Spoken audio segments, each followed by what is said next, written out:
ये वही soft sliced bread है जो आप रोज नाश्ते में टोस्ट करके खाते हैं, पर इसके अंदर क्या क्या मिला होता है ये कम ही लोग जानते हैं। बाहर से सिंपल लगने वाली ये ब्रेड अंदर से एक हाईटेक केमिकल और मैकेनिकल प्रोसेस का नतीजा है। आपको लगता है ब्रेड बस आटा, पानी और यीस्ट से बनती है, लेकिन लेबल पर लिखे ये छोटे छोटे नाम ही असली कहानी है। इन्हीं पाउडर, लिक्विड और एडिटिव्स को सही मात्रा में मिलाकर ब्रेड को सॉफ्ट, सफेद और ज्यादा दिन तक चलने लायक बनाया जाता है। आज हम इस फैक्ट्री के अंदर डीप जाकर देखेंगे कि रोज की ब्रेड में आखिर सच में क्या क्या मिलाया जाता है। ये एक टिपिकल बड़ी ब्रेड फैक्ट्री है जहां रोज हजारों लोफ तैयार होकर अलग अलग शहरों में भेजे जाते हैं। पूरी प्रोसेस ऑटोमेटेड मशीन्स, सेंसर्स और सख्त हाइजीन रूल्स के साथ कंट्रोल की जाती है। इस सफर में हम देखेंगे कच्चा माल, मिक्सिंग, डो की जर्नी, प्रूफिंग, बेकिंग, स्लाइसिंग और आखिर में पैकेजिंग तक का सच। हर स्टेप पर कंप्यूटर डिसाइड करता है कि कौन सी चीज कितनी मात्रा में और कितनी देर के लिए डो में जाएगी। और यहीं से शुरू होता है वो हिस्सा जो ज्यादातर लोग ब्रेड खाते समय इमेजिन भी नहीं करते। घर में आपकी प्लेट पर आने से पहले इस ब्रेड का एक पूरा इंडस्ट्रियल जीवन होता है। चलिए स्टेप बाय स्टेप देखते हैं कि रोज की ब्रेड के हर स्लाइस के पीछे कौन कौन से राज छुपे हैं। सबसे पहले फैक्ट्री में आता है रिफाइंड व्हीट फ्लावर यानी मैदा, जो ब्रेड की मेन बॉडी बनाता है। ये मैदा सीधे बड़े साइलोज में जाता है जहां इसे नमी और कीड़ों से बचाकर बल्क में रखा जाता है। साथ में आता है शुगर, सॉल्ट, एडिबल ऑयल और यीस्ट। ये वो इंग्रेडिएंट्स हैं जो अक्सर कोई भी बता देगा, लेकिन असली ट्विस्ट शुरू होता है ब्रेड इंप्रूवर, डो कंडीशनर और इमल्सिफायर जैसे नामों से। प्रिजर्वेटिव जैसे कैल्शियम प्रोप्योनेंट ब्रेड को जल्दी फंगस लगने से बचाते हैं ताकि शेल्फ लाइफ बढ़ सके। इनमें से ज्यादातर एडिटिव्स बहुत कम मात्रा में डाले जाते हैं, लेकिन वही ब्रेड की टेक्सचर और उम्र दोनों बदल देते हैं। हर बैच के मैदा और एडिटिव्स को बेसिक क्वालिटी चेक से गुजारा जाता है ताकि स्टैंडर्ड सेम रहे। ये पूरा सिस्टम इस तरह डिजाइन किया जाता है कि हर केमिकल या इंग्रेडिएंट क्लियरली पहचान में आए और गलती की गुंजाइश कम हो। अब शुरू होता है सबसे क्रूशियल स्टेप, सही प्रोपोर्शन में वेइंग और मिक्सिंग। हर फैक्ट्री में तैयार कंप्यूटराइज्ड रेसिपी होती है जहां ग्राम तक तय होता है कि क्या कितना जाएगा। फ्लावर साइलोज से ऑटोमेटेड सिस्टम के थ्रू तय मात्रा में मैदा मिक्सर के ऊपर वाले हॉपर में आता है।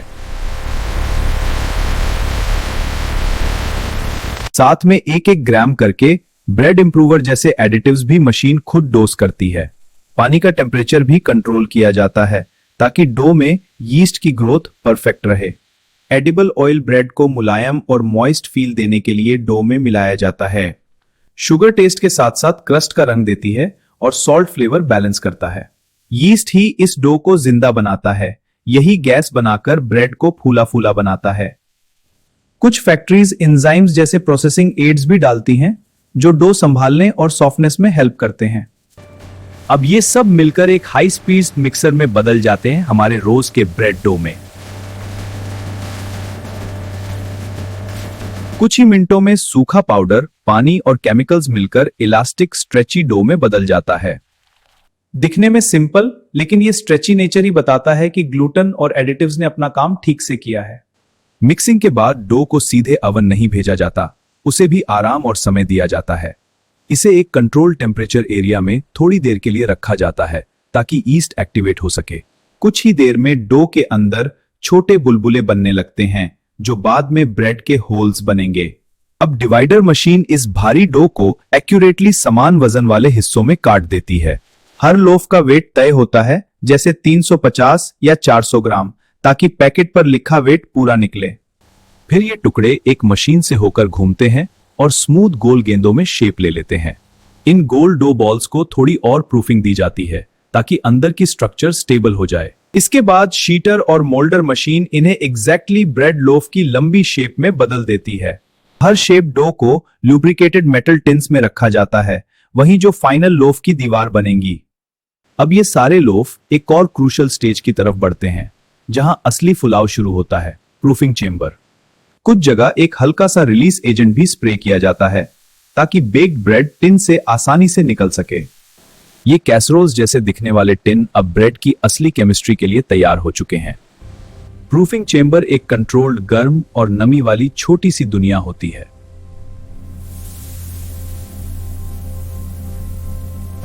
यही ईस्ट चीनी खाकर गैस बनाती है और डो को लगभग दुगना फुला देती है। टेम्परेचर और ह्यूमिडिटी कुछ डिग्री भी ऊपर नीचे हो जाए तो ब्रेड की टेक्सचर पूरी बदल सकती है। प्रूफ हो चुका डो अब तैयार है अगली हाई हीट परीक्षा के लिए, बेकिंग ओवन। इंडस्ट्रियल ओवन्स में करीब 200 डीसी के टेम्परेचर पर ब्रेड कुछ ही मिनटों में बेक हो जाती है। यही डो का अंदर का पानी भाप में बदलकर ब्रेड के अंदर वो हल्के फुल्के होल्स बनाता है। ऑयल, शुगर और इंप्रूवर्स मिलकर क्रस्ट को रंग, शाइन और खास सॉफ्टनेस देते हैं। ओवन से निकलते ही हर लोफ 90-100 डीडीसी के आसपास बेहद गर्म होता है। एक डीपैनिंग मशीन ब्रेड को टिन से निकालकर अगले कन्वेयर पर लाती है बिना हाथ लगाए। यहीं से ब्रेड दिखने लगती है वैसी जैसी आप पैकेट में देखते हैं, बस अभी वो बहुत गर्म और नाजुक है। अब इन लोफ्स को ठंडा करना जरूरी है, वरना स्लाइसिंग के वक्त ये चिपक जाएंगे।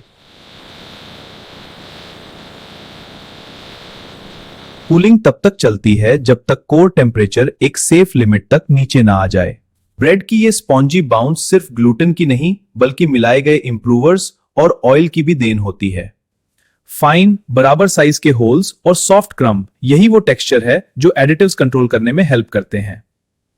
अब high speed slicing machine seconds में पूरे लोफ को बराबर मोटाई की स्लाइसेस में काट देती है।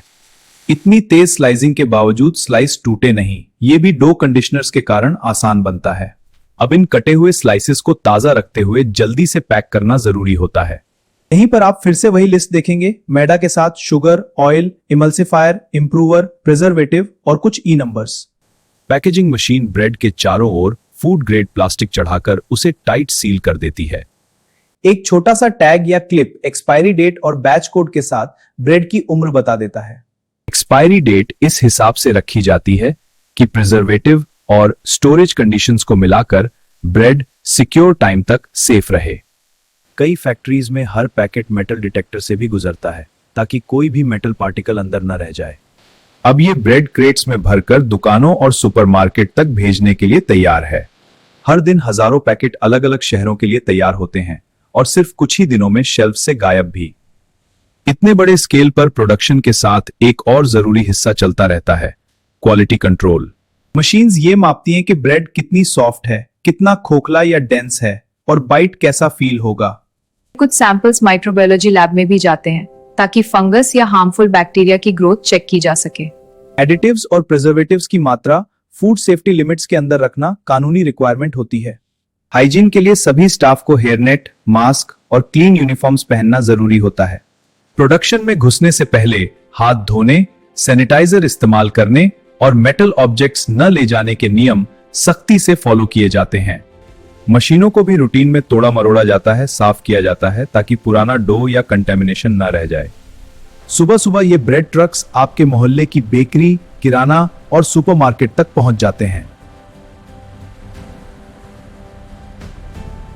हम में से ज्यादातर लोग बस ब्रांड और प्राइस देखकर पैकेट उठा लेते हैं, इंग्रेडिएंट्स लिस्ट पर नजर भी नहीं डालते। अब जब आपने फैक्ट्री का ये अंदरूनी सफर देख लिया तो शायद अगली बार ब्रेड लेते वक्त आप लेबल जरूर पढ़ेंगे। ये सच है कि रोज की ब्रेड सिर्फ आटा और पानी नहीं बल्कि कई साइंटिफिक एडिटिव्स का मिला जुला रिजल्ट होती है, जो लिमिट के अंदर रहें तो लीगली सेफ माने जाते हैं। अगर आपको ब्रेड फैक्ट्री का ये सच और उसका पूरा सफर इंटरेस्टिंग लगा हो तो ऐसे और फैक्ट्री के सच देखने के लिए चैनल को जरूर फॉलो कीजिए और वीडियो को अपने दोस्तों के साथ शेयर कीजिए।